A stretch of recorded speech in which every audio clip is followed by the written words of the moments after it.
PEQ. Donc, bonjour à toutes et à tous. Donc, il me fait grand plaisir de vous souhaiter la bienvenue à ce webinaire du CRIF PEQ. On vous remercie également de l'intérêt que vous avez manifesté pour cette conférence où plus de 150 personnes se sont inscrites. Donc, on voit l'intérêt important que manifesté ce sujet. Je vous laisse maintenant entre les mains de M. Nicolas Guichon de l'Université du Québec à Montréal. Il pourra prendre une petite minute là, pour se présenter également. Donc, je vous souhaite une excellente conférence. Merci Stéphane. Alors je vais partager mon écran maintenant. Voilà, en espérant que ça fonctionne. Quelqu'un peut me... Stéphane, tu peux me... Oui, tout est C'est beau. bon? Bon, parfait. Et je vais mettre ça en mode plein écran. Parfait. Ben, écoutez, je suis ravi d'être avec vous aujourd'hui en ligne. Je remercie Hélène Meunier pour organiser ce webinaire et je remercie Stéphane Villeneuve, mon cher collègue de l'UQAM, de me donner cette possibilité de partager une recherche que je suis en train de terminer sur le rapport à la lecture des futurs enseignants, enseignantes du français au Québec. Donc une présentation en avant-première que je vais partager avec vous aujourd'hui. J'ai également, au-delà de remercier le CRIFPE, je tiens à remercier également le laboratoire Labyrinthe que dirige Nathalie Lasselle, qui a financé une partie de cette recherche. Donc un grand merci à elle et un grand merci à ce réseau-là. Et puis, je voulais partager avec vous comment ce questionnement sur le rapport à la lecture est né. Il se trouve que lorsque je suis arrivé à l'UQAM, à l'Université du Québec à Montréal, il y a 2 ans, on m'a confié un cours qui s'appelle le cours texte DDR 41-47. Et dans ce cours texte, il s'agissait de faire découvrir, didactiser des textes, en particulier des textes québécois, d'auteurs québécois, d'autrices québécoises, et puis de réfléchir un petit peu à la médiation, à la transmission, à ce travail sur les textes. Et par rapport à ce que j'avais connu jusqu'alors, avant d'arriver au Québec, comme vous l'entendez peut-être avec mon petit accent, j'ai fait une grande partie de ma carrière en France. Et les étudiantes que j'avais en France avaient plutôt un parcours de littéraire, c'est-à-dire qu'elles avaient suivi une licence de lettres, et parfois une maîtrise de lettres, avant de se recycler vers l'enseignement du français langue étrangère, ce qui faisait qu'elles avaient un rapport au texte qui me semblait assez différent de celui que les étudiants et étudiantes du Québec avaient construit. Donc ça m'a un petit peu interrogé et comme souvent, quand on est curieux, on se dit tiens, que je vais aborder cette question-là pour une recherche. Alors, ici, je vais définir la question du rapport à la lecture. Déjà, on doit beaucoup à Judith Emery-Bruno, qui, dans les années 2000 et ensuite, a travaillé sur ce rapport à la lecture. C'est une notion qui a été beaucoup développée par les didacticiens du français en particulier, et un petit peu du côté du français langue étrangère et seconde.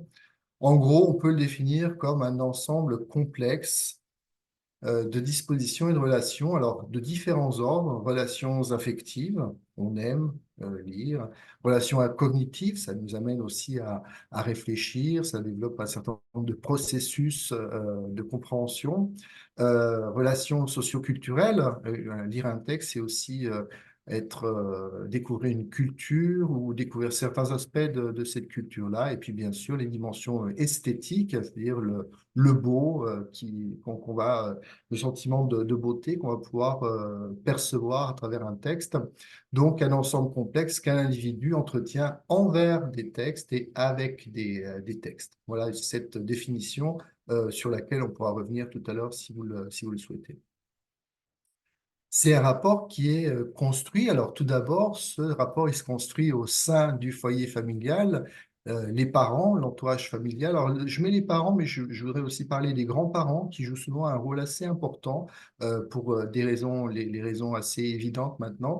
Donc, dans ce foyer familial, il va y avoir parfois un rapport qui va se construire vis-à-vis des textes, mais ce rapport va être vraiment dépendant du capital culturel et scolaire des parents. En gros, tous les sociologues de la lecture qui sont intéressés à la question on regardait s'il y avait justement la présence des livres à la maison, s'il y avait des imprimés, s'il y avait un discours qui était construit de la part des parents par rapport à la lecture, s'il y avait aussi des lectures partagées le soir aux enfants, toutes ces choses-là qui vont jouer justement sur une certaine écologie de la lecture, qui vont créer des dispositions favorables. Donc ça, c'est là, j'ai envie de dire, les premiers âges de la découverte, les frères et sœurs, bien sûr. Donc, c'est ce rapport, encore une fois, au sein du foyer familial. Et puis, l'école, c'est ce qui nous intéresse, nous, didacticiens, nous, éducateurs aussi. L'école construit un rapport qui est un petit peu différent de celui qui est construit au sein du foyer familial, ou petit à petit, alors au primaire, bien entendu, on découvre, on apprécie des textes de différents genres. Et puis, et ça c'est un petit peu la mission, une des missions principales de l'école, on va progressivement construire une distance vis-à-vis de ces textes. J'en vois aux très beaux travaux de Bernard Lahire, qui datent de 2008, où justement il a montré que cette construction progressive d'une distance était importante, celle qui joue à l'école, et en même temps, on n'était pas sans poser un certain nombre de questionnements. En tout cas, on voit ici, ça pointe déjà vers l'importance des personnes enseignantes dans cette construction, c'est-à-dire que ça va être leur mission principale, et souvent c'est la mission qu'ils prennent à cœur et qu'ils comprennent le mieux. On y reviendra plus tard. Alors, deux questions ici structurent ma présentation d'aujourd'hui. La première, elles ont à voir, donc, quelles sont les pratiques lectorales des futurs enseignants, enseignantes, et comment ces enseignants, ces enseignantes estiment que leur formation didactique les prépare pour aborder la lecture, l'enseignement de la lecture auprès de leurs élèves. Donc, il y a vraiment une dimension, encore une fois, sur qu'est-ce qu'on fait soit avec soi-même, et puis qu'est-ce qu'on fait ensuite, comment la formation construit quelque chose justement par rapport à l'enseignement de la lecture. Donc, deux volets de cette question. Alors, plan de la présentation très habituel. Je vais démarrer tout de suite par cette question, qui est vraiment une question principale sur les enseignants de français qui seraient des agents essentiels à un moment où, peut-être à cause de la présence croissante du numérique, la lecture traditionnelle perd un petit peu de place. Donc, ça questionne encore une fois ce rapport, et c'est ce qui va m'intéresser. Alors, ça va être un petit peu les aspects théoriques où je vais faire un rapide tour d'horizon des recherches actuelles. Alors, tout d'abord, dire que par rapport aux enseignants et à la lecture, on sait, de nombreuses recherches concordent pour dire qu'il y a un impact positif des enseignants et des enseignantes sur la motivation des élèves pour la lecture. C'est vraiment important, c'est-à-dire que les enseignants, au même titre que les parents d'ailleurs, mais ici on parle bien des enseignants, il va y avoir cette chose de créer un modèle de lecteur, et puis de faire aimer la lecture aux élèves. Applegate et Applegate, dès 2004, ont établi un lien causal entre la disposition, entre le goût des enseignants à lire pour leur plaisir, j'insiste bien pour leur plaisir, c'est important, on va y revenir plusieurs fois, et la transmission aux élèves de ce goût pour la lecture. Donc, pour le dire autrement, lorsque les enseignants accordent de l'importance à la lecture dans leur propre vie, ils et elles ont tendance à encourager davantage la lecture dans leur classe. Voilà. Mais il y a un contexte un peu particulier qui interroge beaucoup les médias. On sait qu'il y a une chute constante des habitudes de lecture traditionnelles dans le grand public. Il y a eu une enquête qui a été menée par le Centre national du livre en 2021, qui est vraiment intéressante à cet égard. Malheureusement, à ma connaissance, je n'ai pas trouvé de statistiques au Canada ou au Québec depuis 2016. Donc 2016 à 2024, ça commence à dater, donc il est important, il serait important de construire des enquêtes par rapport à ça. Alors cette chute constante, bien sûr, elle a plusieurs raisons. En particulier, la raison qui est avancée par le Centre national du livre, c'est que la pratique de lecture sur imprimé est concurrencée par des pratiques écraniques, c'est-à-dire que de plus en plus, les individus passent du temps sur les réseaux sociaux, passent du temps à regarder des vidéos en ligne, et ce temps qui est consacré à la lecture sur écran, au temps passé sur les écrans, se ferait au détriment de la lecture traditionnelle. Donc c'est une piste, moi, qui me paraît assez riche, assez convaincante, mais qu'il s'agirait d'affiner encore avec d'autres enquêtes.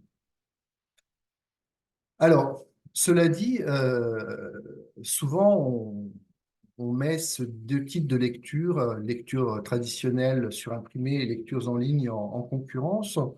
Moi, je pense qu'il est important de regarder les pratiques de lecture en ligne et de les prendre au sérieux.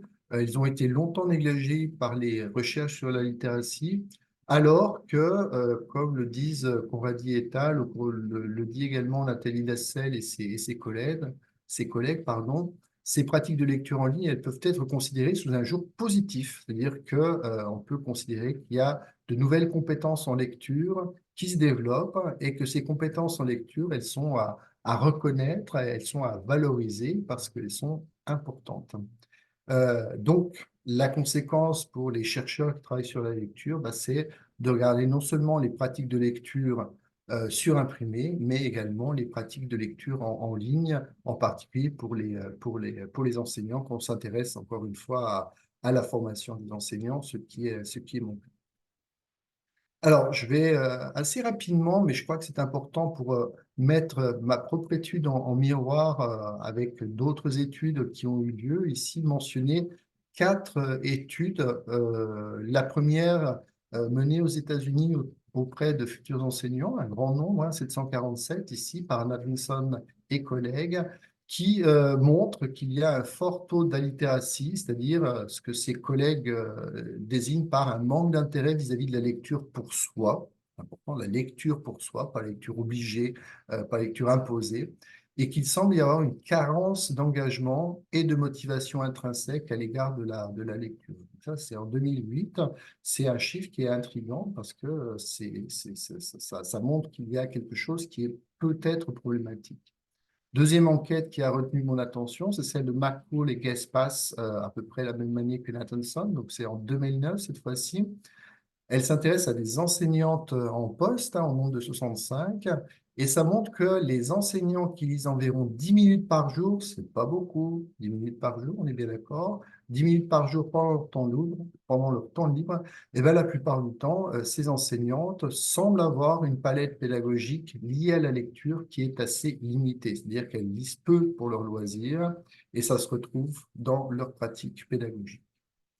Troisième étude, une étude canadienne, enfin, avec celle de Dionne auprès de futures enseignantes. Alors, c'est un chiffre de 195 futures enseignantes, pas loin du nombre de répondants de mon étude. Et cette étude de Dionne fait apparaître que seule une faible majorité, 52,3% parmi les répondants, déclarent un goût pour la lecture plaisir. Ce qui est quand même, voilà, on se retrouve à ce chiffre de moitié. Et enfin, l'étude de nos amis belges, Van Stilhand et collègues. Alors cette fois-ci, c'est une enquête sur les futurs enseignants. Ce que j'aime beaucoup dans cette enquête, c'est que c'est une enquête longitudinale, et c'est extrêmement précieux. Et ça montre en tout cas que près de 50% des enseignants commencent leur formation avec une attitude négative avec la lecture. On retrouve toujours ce 50% ici, c'est assez intriguant, et qu'ils sont encore un quart à la fin de leur trajectoire à avoir des dispositions négatives envers la lecture. Alors, ça permet encore une fois aux États-Unis, au Canada, en Belgique, de regarder un petit peu ça dans le temps, dans d'autres pays, et de mettre aussi en relation les résultats que j'ai obtenus par le biais de cette enquête avec des résultats qui ont été obtenus par d'autres collègues avec d'autres outils, mais en tout cas sur les mêmes questions. Alors, il y a un certain nombre de lacunes quand on fait on se lance dans une enquête par questionnaire, c'est qu'on a observé des lacunes, il y a un manque. Il semble, à ma connaissance, je n'ai trouvé qu'une seule étude de ma collègue Marie-Christine Baudry et de ses collègues en 2018 qui avait trait au rapport des futurs enseignants québécois à la lecture littéraire. J'insiste bien là-dessus parce que moi, c'était tout type de texte et pas seulement la lecture littéraire, mais qu'il n'y avait pas d'autres études récentes au Canada et au Québec. Et puis, il semble qu'il n'y ait pas d'enquête québécoise sondant les habitudes de lecture en ligne. Ça n'a pas encore été fait, en tout cas, encore une fois, à ma connaissance. Alors que l'on sait qu'on a besoin d'outils de pilotage pour ajuster la formation didactique des futurs enseignants, enseignantes de français. Donc, c'est pour ça, hein, c'est ce qui m'a motivé à conduire cette étude, justement pour un peu améliorer le programme, pour savoir ce qui est important, pour savoir ce qui est nécessaire pour améliorer cette formation didactique des enseignants de français par rapport à l'enseignement de la lecture. Donc, les deux questions que je répète ici. La première, quelles sont les attitudes des futurs enseignants de français au Québec envers la lecture? Donc, on est vraiment sur les questions attitudinales, les dispositions, les perceptions. Donc, on n'est pas sur les pratiques en classe, on est sur ce que les enseignants disent, avec toutes les biais que cela peut comporter. J'y reviendrai dans ma conclusion. Et puis, deuxième question, la formation de ces futurs enseignants au Québec les prépare-t-il adéquatement à développer les attitudes propices envers la lecture et son enseignement? Donc, deux questions maintenant qui vont m'amener directement à la méthodologie. Quelle méthode j'ai mise en place pour récupérer donc des données sur ces deux questions? Alors, j'ai construit un questionnaire en quatre parties. On avait déjà des informations sociodémographiques. C'est important, encore une fois, d'avoir un portrait précis des répondants. Et puis, leurs habitudes de lecture, leurs opinions sur la lecture. Et puis, la partie importante pour moi, sur la formation didactique pour enseigner la lecture. La plupart des questions du questionnaire étaient sur des échelles de Likert, hein, de non, pas du tout. Ah oui, tout à fait. Voilà. Et puis, il y avait deux questions ouvertes, parce que moi, j'ai toujours fait quand j'ai questionnaire, moi, je trouve toujours un petit peu sec comme outil de collecte. Donc, j'essaie toujours de rajouter des questions ouvertes, en sachant que souvent, les étudiants ne répondent pas toujours, mais en même temps, ça permet aussi de mettre de la chair sur les chiffres et d'éclairer certains angles morts, justement, des statistiques. Avec deux questions ouvertes. La première, racontez en quelques mots votre meilleur souvenir de lecture pour le plaisir. Et puis, la deuxième, compléter l'énoncé suivant. Concernant la lecture, j'aurais vraiment aimé que ma formation en didactique des langues me permette davantage de. Et il devait compléter ici. Et ça a donné des belles choses qui sont intéressantes. Et dans l'article que j'ai soumis il y a quelques semaines, je m'aperçois que ces réponses aux questions ouvertes vraiment apportent un éclairage intéressant. Ce questionnaire, il a été testé auprès d'un échantillon de répondants, des étudiants qui étaient en particulier dans ma classe de baccalauréat à l'UQAM, et puis de mes chers collègues du laboratoire Labyrinthe, donc collègues qui travaillent dans le domaine de la littératie, qui m'ont fait des remarques tout à fait intéressantes, constructives pour améliorer la formulation, pour ajouter des questions, pour en enlever. Les répondants sont parmi des étudiants de troisième et quatrième année du baccalauréat. Alors, je le dis pour nos collègues algériens, parce que je crois que vous êtes algériens et les autres, hein, vous êtes assez nombreux ici. Le baccalauréat au Québec, c'est les 4 premières années de la formation universitaire. C'est pas le baccalauréat comme on peut l'entendre dans d'autres pays qui sanctionnent la fin du secondaire. Ici, c'est la fin de la première partie des études universitaires et puis les étudiants à la maîtrise. Ça a été diffusé dans différentes universités du Québec par le biais d'un outil qui est plutôt pas mal, qui s'appelle Lime Survey. Et puis, j'ai fait, avec l'aide d'une collègue statisticienne, Jill Van Stant, des statistiques descriptives pour pouvoir analyser ces chiffres. Je suis plutôt un homme de mots plutôt que de chiffres, donc voilà, j'essaie de faire de mon mieux et j'ai vraiment besoin de l'aide de Jill, hein, pour approcher ces choses. Alors, nos répondants, qui sont-ils? J'ai obtenu 174 questionnaires complets, ce qui était plutôt satisfaisant. On va retrouver ici trois quarts de femmes, puis à peu près 20% d'hommes. Ceux qui manquent ici dans les 100% sont des gens, des individus qui ne se reconnaissent pas dans cette catégorisation. L'âge moyen était tourné autour de 29 ans. C'était en particulier des étudiants de l'UQAM.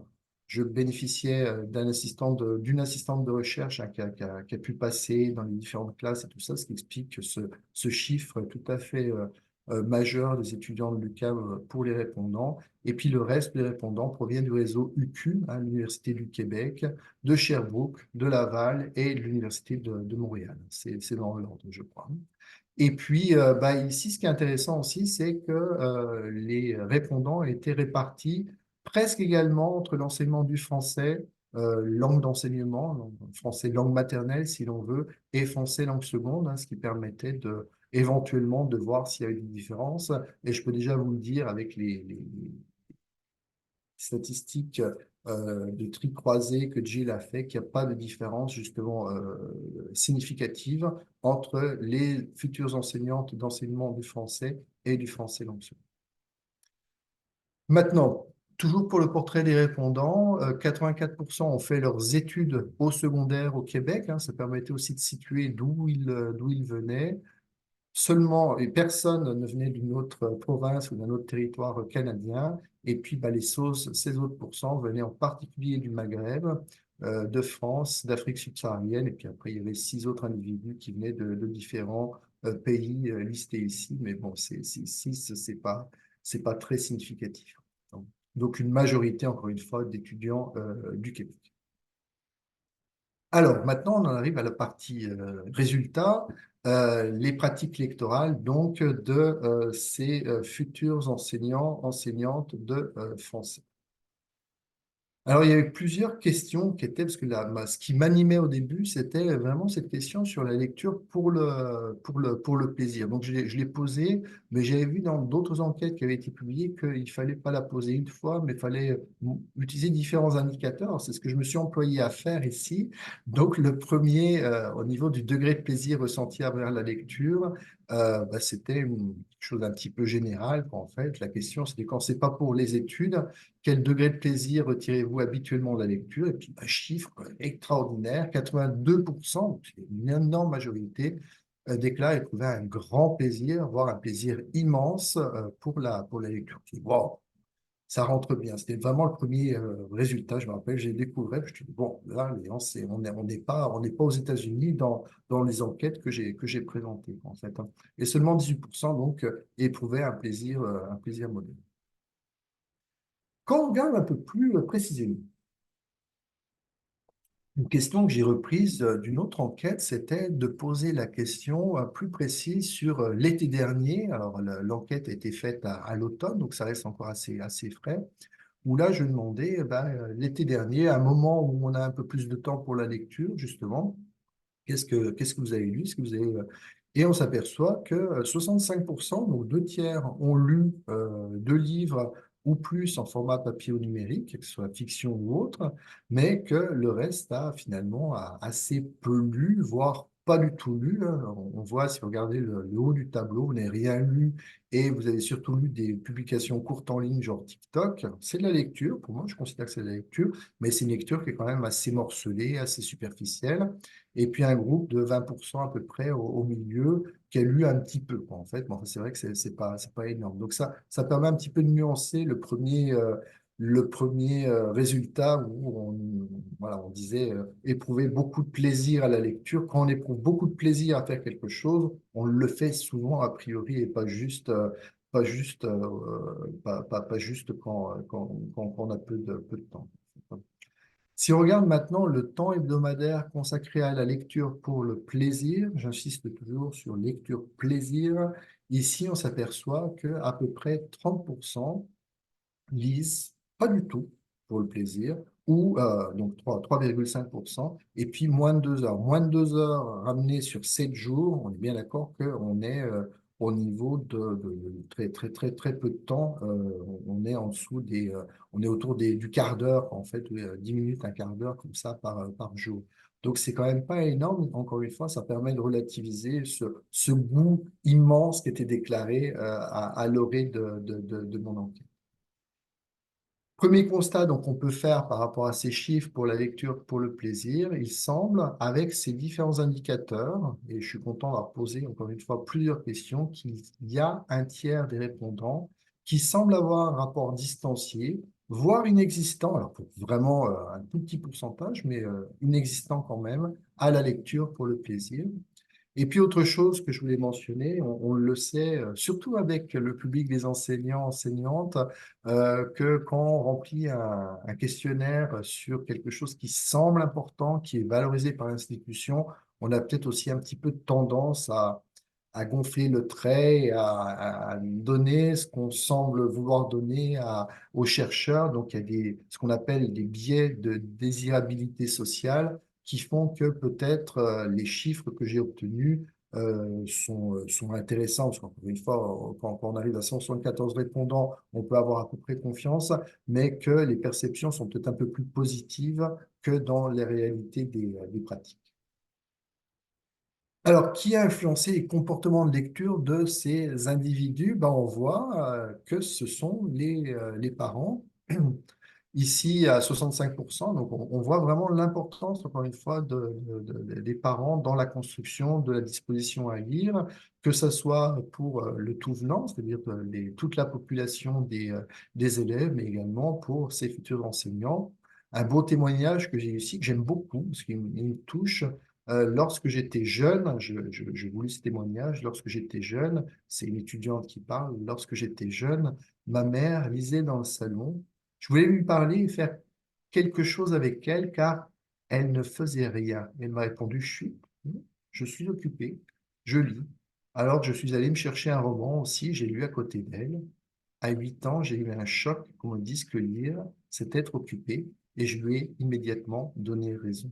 Et on voit avec ce témoignage, encore une fois, que je trouve très, très, très beau, qu'il y a un modelage, encore une fois, de cette mère qui dit, ben là, je suis en train de lire, c'est important. Et puis, si tu veux être avec moi, ben, tu peux être à côté de moi, mais on va lire côte à côte et ça va être quelque chose d'intéressant à faire. Donc, l'importance des parents, l'importance du contexte familial pour construire les comportements de lecture.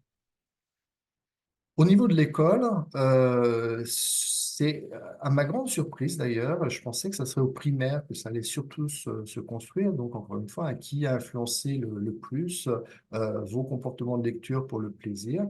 Et puis bah, c'est surtout au secondaire, en tout cas au Québec, que ça se joue. J'aurais pensé que c'était au primaire et on voit, alors c'est pas des grosses différences, mais quand même que c'est au secondaire que se noue un rapport lié au plaisir envers les textes. Et ça me paraît assez intéressant. Et on voit que ce comportement, ce goût pour la lecture bah, va décroître à l'université.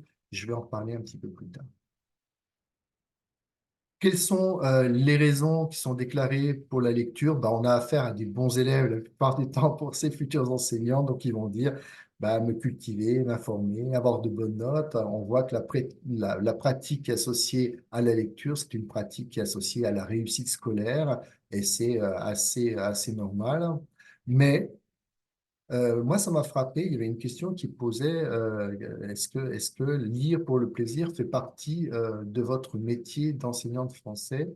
Il y avait un tiers qui a dit ben non, la lecture, ça fait pas partie de mon répertoire professionnel. C'est quelque chose c'est pas important.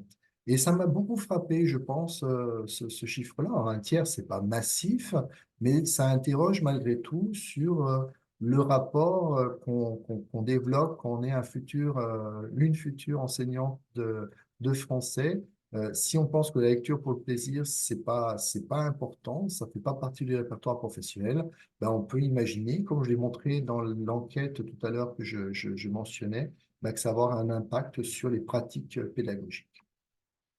Alors, pour les genres textuels sur support traditionnel, c'est-à-dire sur imprimé, je vous livre juste le tiercé ici. Ce sont les romans contemporains étrangers qui arrivent en première place, puis les romans contemporains québécois, et enfin manga, comics, BD, romans graphiques hein, qui arrivaient. Puis sinon, c'est très dispersé. On a des livres de développement personnel, des essais, des choses comme ça, mais il n'y avait rien qui dépassait 11,5%. On était plutôt à 5-6%, des choses comme ça. Donc rien de massif.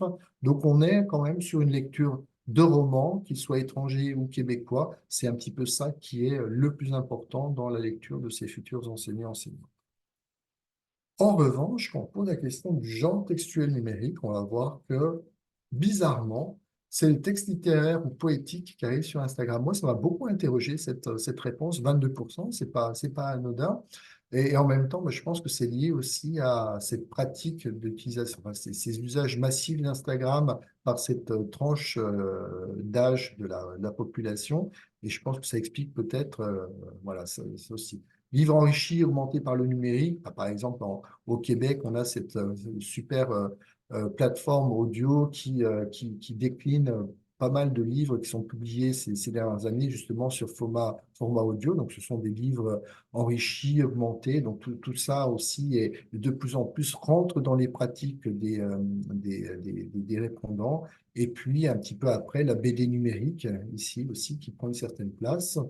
Plus marginaux, pardon, les blogs littéraires et la fanfiction qui arrive pour 10%. Mais je crois que le chiffre le plus important ici, finalement, c'est aucun des genres mentionnés. 36%, c'est beaucoup, c'est un tiers. C'est-à-dire qu'il y a quand j'ai discuté après avec mes étudiants du baccalauréat, ils m'ont dit, bah, en fait, moi, je lis jamais, je lis que des posts de Facebook ou d'Instagram, mais j'ai jamais vraiment des œuvres sur le numérique. Donc, ça intrigue, en fait, c'est-à-dire qu'ils n'ont pas ces pratiques-là, justement, pour 36% d'entre eux. Et voilà, en tout cas, c'est quelque chose qui ne semble pas être encore très développé ou général dans la population.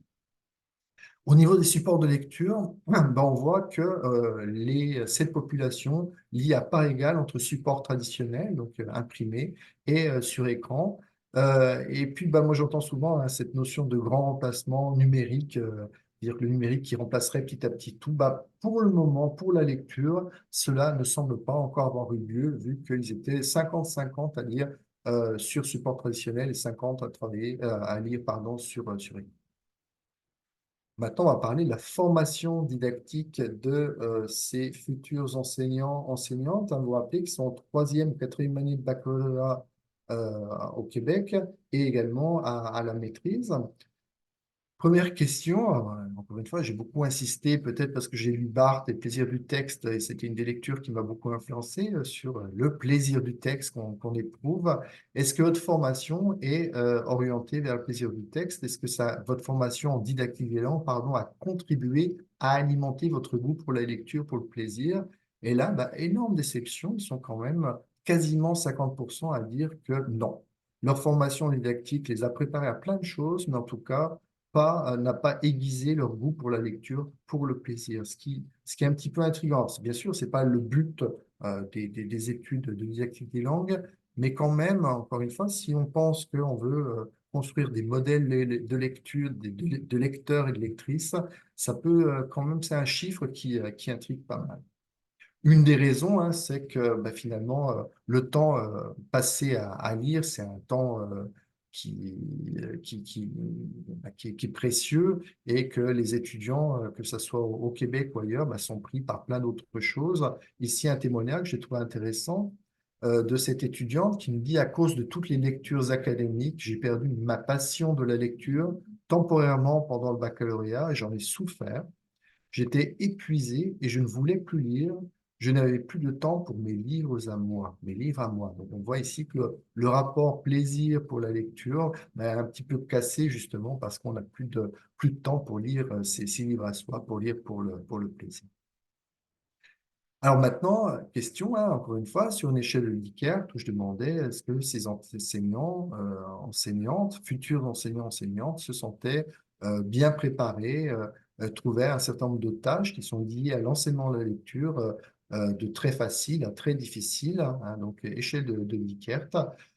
Il appert de ces résultats que elles sont préparées pour poser des questions, ça a l'air de quelque chose de bien rodé, pour encourager l'utilisation de ressources numériques, pour donner des objectifs de lecture adaptés et motivants. On voit ici que c'est des choses qui sont maîtrisées à l'issue, ou presque à l'issue d'une formation de didactique des langues. que les résultats sont un peu plus mitigés maintenant au niveau de trouver des textes appropriés pour sensibiliser pardon, à la diversité de la langue et de la culture cible.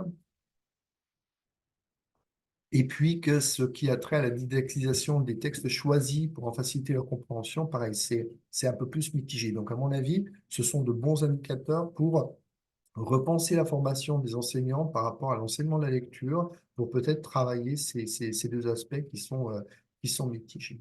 Mais là où il y a des défis qui semblent demeurer, ce sont pour ces trois actions pédagogiques, actions didactiques qui me paraissent importantes. La première, aider les élèves à lire et apprécier les textes en ligne. Il semble ici que ça soit plutôt négligé en classe et négligé dans la préparation didactique de nos enseignants, peu abordé, en particulier peut-être en langue seconde plus qu'en langue maternelle, en tout cas à l'UQAM.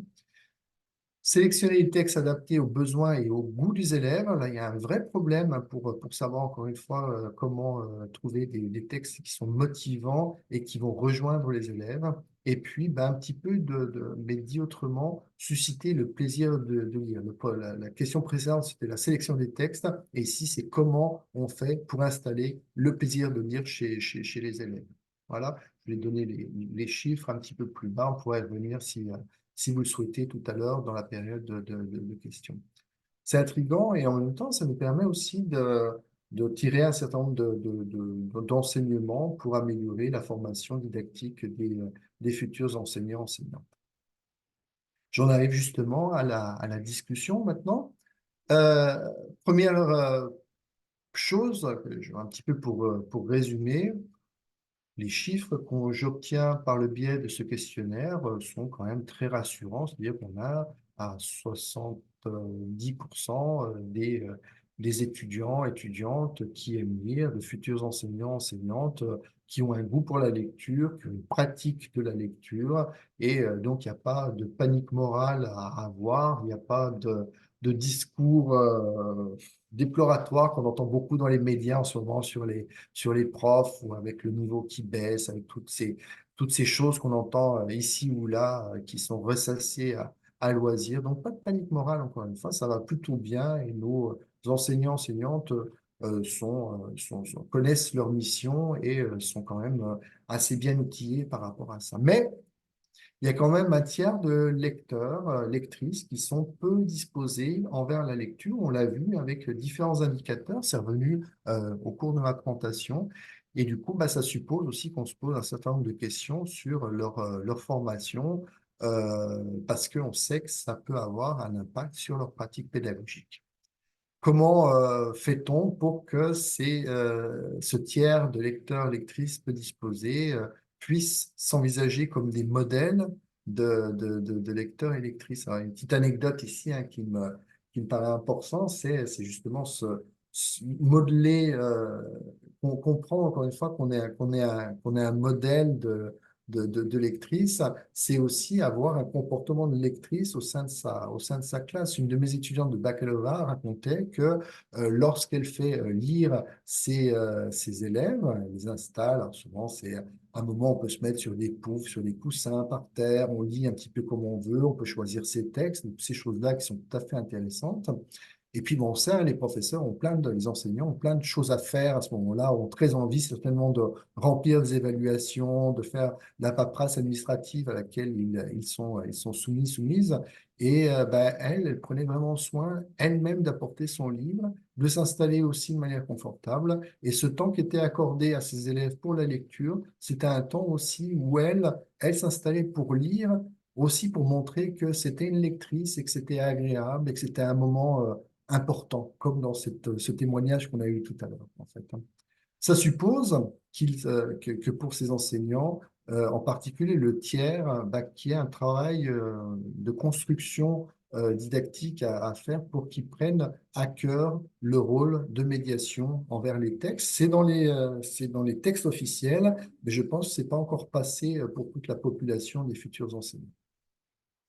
Deuxième aspect, la dimension plaisir sur laquelle j'ai pas mal insisté. Moi, je pense qu'il est important, lorsque l'on forme ces futurs enseignants, qu'on aborde de front la question du plaisir du texte. et qu'on trouve par différentes façons les moyens pour le développer dans la formation. Alors, ça peut être par le biais de discussions.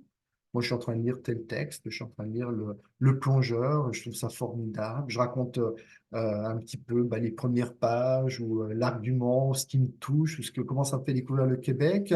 On peut avoir des clubs de lecture qu'on peut installer. J'avais mis en place aussi dans mon cours au baccalauréat justement un Padlet où les étudiants et étudiantes devaient partager leur coup de cœur, que ce soit pas juste un dialogue avec moi, mais que ce soit juste des belles lectures qu'ils font et qu'ils vont partager avec leurs collègues. Avoir des rencontres avec des auteurs. J'avais fait venir aussi quelqu'un qui travaille au ministère qui nous avait partagé justement les lectures qu'elle fait, comment elle s'y prend pour les découvrir, pour les sélectionner. Ce pourquoi je milite, c'est qu'autour des textes, il s'installe à l'université une socialisation joyeuse. On sait que la lecture, c'est quelque chose d'éminemment solitaire, très souvent, mais que en même temps, ce qui donne envie de lire, c'est quand quelqu'un dit: Ah, moi j'ai eu un coup de cœur, j'ai adoré, il faut que tu lises ça. Voilà, il y a quelque chose qui se joue par rapport à ça, qu'on devrait aussi instiller et installer à l'université pour que ça soit, que la lecture soit un sujet de conversation. Ouais, pas juste du professeur qui propose des choses, mais que ce soit un vrai sujet de conversation et que ce soit joyeux. J'insiste bien sur cette notion. Autre chose, alors qui me pointe un petit peu, et je pense qu'il est important de souligner la formation didactique. Je vous lis ici ce témoignage, puisqu'il me paraît refléter quand même beaucoup de comportements vis-à-vis des textes que je trouve dans mes futurs enseignants-enseignantes. Une étudiante qui dit: Puisqu'on a beaucoup de matière linguistique à transmettre, j'avais intégré une conception selon laquelle les textes servaient principalement à contextualiser les activités grammaticales ou d'écriture. Je m'en rendais compte et j'avais de la difficulté à trouver de la place de la lecture en classe. C'est-à-dire qu'en gros, en fait, les textes, très souvent, et on le voit quand on demande de didactiser un texte par les futurs enseignants, leur premier mouvement, c'est d'aller vers le lexique, les mots inconnus, d'aller vers les structures grammaticales, et finalement, pas sur le sens, très peu sur les questions esthétiques, très peu sur les questions émotives, au-delà de j'aime, j'aime pas, bien sûr, mais pour aller un petit peu plus loin, ça s'arrête souvent là. Et en fait, le texte, encore une fois, n'est pas traité comme tel, mais c'est vraiment la mécanique, j'ai envie de dire, la grammaire, le vocabulaire, toutes ces choses-là qui servent de prétexte à un travail sur le code et non pas un travail sur le texte. Donc, je pense que là, il y a une vraie réflexion pour les formateurs, formatrices à avoir. Et enfin, et je pense, alors c'est peut-être parce que mon objet de recherche principal est le numérique, mais que on a vraiment, au moment où les habitudes de lecture changent massivement, en particulier chez les adolescents, chez les jeunes, à intégrer justement la lecture numérique un peu plus dans la formation, euh, parce que c'est important de se mettre au diapason des pratiques des lectures des élèves, d'une part, et puis parce que nos élèves, ils vont de plus en plus massivement, c'est déjà le cas, mais on peut imaginer que ça va être encore plus le cas, être confronté à des interfaces d'apprentissage et de travail où tout sera numérique. Et du coup, ces compétences de lecture, elles deviennent cruciales, que ce soit pour faire des études ou pour le travail. Voilà, ça m'amène ici à ma dernière diapositive, celle qui va poser une conclusion, hein, peut-être dessiner un agenda de recherche. J'étais très honnête par rapport aux limitations inhérentes au questionnaire. Moi, j'aime les questionnaires parce que ça permet de nous donner des éléments pour piloter la formation, mais j'en connais aussi toutes les limites. J'ai parlé des biais aussi, hein, de désirabilité sociale, d'un outil qui n'est pas toujours convaincant. Je regrette aussi, avec 174 répondants, de ne pas avoir pu faire des tris croisés, parce qu'il m'aurait intéressé d'aller un petit peu plus loin sur la différence entre langue français, langue d'enseignement et français langue seconde. Les quelques statistiques non descriptives que nous avons menées ne nous ont pas permis justement d'isoler des différences entre hommes, femmes, entre français langue maternelle, français langue de seconde, toutes ces choses-là. C'est dommage, c'est comme ça. Je pense qu'il est important, maintenant qu'on a ces chiffres, de croiser avec les observations de classe, d'aller voir plus précisément ce qui se passe dans les classes au niveau de l'enseignement de la lecture, quels sont les discours des enseignants et des enseignantes, quelles sont les pratiques qui sont installées, quelles sont les routines, quelles sont voilà, comment la question du plaisir du texte est abordée, comment la lecture, encore une fois, est abordée pour un petit peu éclairer justement les réponses à ce questionnaire. Et puis autre chose, alors c'est souvent un vœu pieux, parce que le financement de la recherche étant ce qu'il est, on est financé souvent sur 2, 3 ans, mais pas sur 5 ans. Mais je pense qu'il serait important pour avoir un outil de pilotage, justement, de répéter le même type d'enquête tous les 5 ans pour pouvoir examiner les évolutions qui se font jour. En tout cas, je finirai là-dessus. Nous avons cruellement besoin d'indicateurs pour accompagner le développement professionnel des enseignants pour ce qui me semble être une partie vraiment cruciale de ce métier, c'est-à-dire donner le goût de la lecture pour le plaisir, le goût de la lecture réflexive, le goût de la lecture intellectuelle aussi à nos élèves québécois ou d'ailleurs.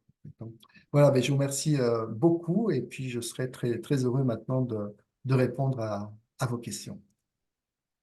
Merci, Monsieur Guichon, pour cette présentation fort intéressante. Alors, j'ai quelques questions pour vous. Une première question, donc j'inviterai les participants, si vous avez une question pour Monsieur Guichon, un commentaire, à utiliser l'outil questions-réponses dans la barre de tâches de Zoom ou aussi d'utiliser l'outil de discussion, le chat discuter, où vous pouvez aussi intervenir.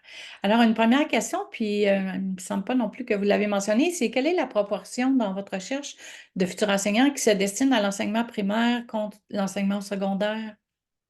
Alors, je l'ai effectivement, cette chose-là, je vais essayer de retrouver, parce que j'ai eu peur de vous agonir avec des chiffres, des choses comme ça, donc j'ai ça quelque part qui vont aller, voilà, par rapport au public souhaité, on est à 29% des personnes qui étaient sondées qui était pour un public du primaire, 75% pour un public au secondaire et le reste pour les adultes, en fait, hein. Donc, on voit que c'est le gros des répondants se destine à enseigner au secondaire. Parfait, merci pour cette précision. Donc, je n'ai pas encore d'autres questions, mais pendant que vous parliez, M. Guichon, moi, ça m'a fait réfléchir et j'ai fait le lien avec le nouveau référentiel de compétences professionnelles des enseignants. Et cette fameuse compétence 8 qui nous donne, qui se lit comme suit pour les personnes qui ne connaîtraient pas le libellé, c'est entretenir chez ses élèves le plaisir d'apprendre, le sens de la découverte et la curiosité en réunissant les conditions nécessaires à l'épanouissement de chacune et de chacun. Essentiellement, je ne crois pas que dans les nouveaux programmes qui sont en train d'être bâtis et élaborés dans les universités, il va y avoir un cours qui va porter essentiellement sur le donner le goût d'apprendre. Mhm. Mais est-ce que ce ne serait pas là une porte d'entrée intéressante pour activer la lecture? Qu'est-ce Ouais, que... ouais, tout à fait. Merci, Hélène, hein. C'est une belle question. C'est vraiment une belle remarque de faire référence à cette compétence qui est un petit peu négligée. Bizarrement, on est beaucoup sur les aspects de vivre ensemble, j'ai l'impression, pour ce genre de choses-là, mais on oublie, on oublie qu'une culture se construit aussi beaucoup grâce à des œuvres littéraires, des œuvres théâtrales, des œuvres cinématographiques, et qui sont un petit peu négligées, je trouve, au Québec, mais en France aussi. C'est-à-dire et ce travail de médiation, de donner le goût justement à nos élèves, me paraît extrêmement important. Et comme vous l'avez dit, hein, instiller, donner une vraie place au plaisir du texte. Et moi, j'entends vraiment le mot texte dans une manière très, très générale. Je ne parle pas du texte littéraire seulement, heureusement. Je parle vraiment de tout type de texte. Construire ce rapport voilà, hédoniste avec les textes, ne pas, encore une fois, souvent d'ailleurs, quand on voit, hein, quand on discute avec les enseignants, ils sont très à l'aise, surtout les enseignants de langue, à faire travailler à l'oral. Voilà, on est beaucoup basé sur l'oral. Et quand arrive l'écrit, c'est toujours un petit peu le moment où on va travailler la grammaire et on oublie justement cette dimension-là. Donc oui, oui, Hélène, Meunier, mettre ça un peu plus clairement et l'indiquer comme porte d'entrée pour cette compétence-là, oui, ça me paraît tout à fait intéressant. Et je rajouterais que effectivement la compétence 1 qu'on connaisse tous, parce que Mme Bélanger nous le précise en parlant de médiation, il s'agit de la compétence 1 du référentiel, effectivement, où il y a tout ce volet en lien avec la culture et la connaissance et les savoirs par rapport à l'enseignant. Une question de Mme Provencher, selon les résultats de votre recherche et vos observations, quelles actions devrait-on intégrer dans nos cours de didactique de la lecture pour nos étudiants universitaires? Oui. Alors, bah, je pense encore une fois de garder du temps justement pour parler des textes, faire découvrir des textes, pas l'enseignant, enseignante, hein, enfin le formateur, formatrice, c'est vraiment quelque chose qui devrait être partagé. Moi, je pense qu'il n'y a pas de temps perdu sur une séance de 3 heures, de prendre un quart d'heure, 20 minutes dans les lectures qu'on a envie de faire découvrir. J'ai parlé de socialisation joyeuse, et c'est vraiment ça qui est en jeu, quoi, en fait. Je pense que, il faudrait vraiment aussi, quand on construit une séquence pédagogique, obliger, et ça marcherait avec l'évaluation, obliger, et c'est compliqué. Je suis en train de corriger des copies à cet effet, donc je vois combien c'est compliqué, malgré mon insistance, à travailler sur les aspects esthétiques, émotifs du texte, bah, de dire non, un texte n'est pas seulement là pour travailler la grammaire, le lexique inconnu ou des choses comme ça. Donc, le dire, le redire et puis le faire comprendre pour montrer aussi les autres valeurs de notre travail sur le texte. Je pense qu'il y a peut-être aussi besoin de changer, de dédramatiser aussi le rapport à la lecture et de prendre tous les genres textuels en compte. De la culture dont je viens en France, on magnifie hein, la lecture littéraire, en particulier la lecture des grandes œuvres. C'est important. Je suis le premier à penser malgré tout que c'est important, mais en même temps, on oublie tous les autres textes, moi, qui me semblent tout à fait aussi importants, justement, et qui sont des textes qui donnent le goût de lire aux futurs enseignants, mais également aux élèves. Les bandes dessinées, alors, il y a des travaux qui sont faits, je pense à Jean-François Boutin qui a beaucoup travaillé là-dessus, mais il y en a, ça transperce peu, ça arrive peu, encore une fois, dans nos formations.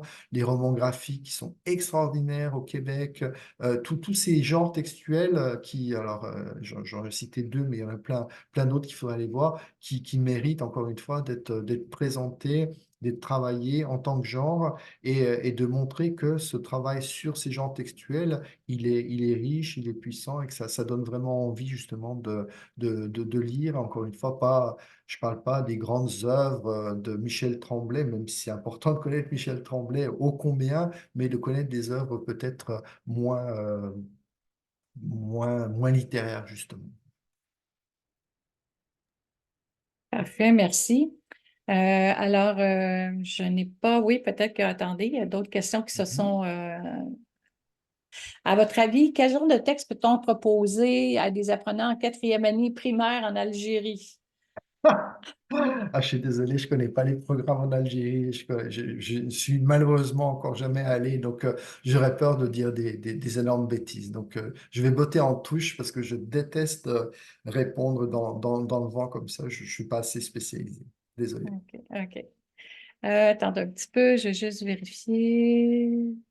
Ben, ici, quelqu'un qui nous partage le plaisir de la lecture se donne avec la tétée. Le rôle de la famille est primordial. Le mimétisme fait son effet, mais lire avec l'enfant en l'entourant d'affection donne de meilleurs résultats. Ouais, merci Madame Colli. Moi, je trouve que c'est une belle réflexion. Je vais totalement dans le même sens, à mon avis. Effectivement, on a la lecture, elle s'installe très très tôt. J'en ai parlé au début de mon propos.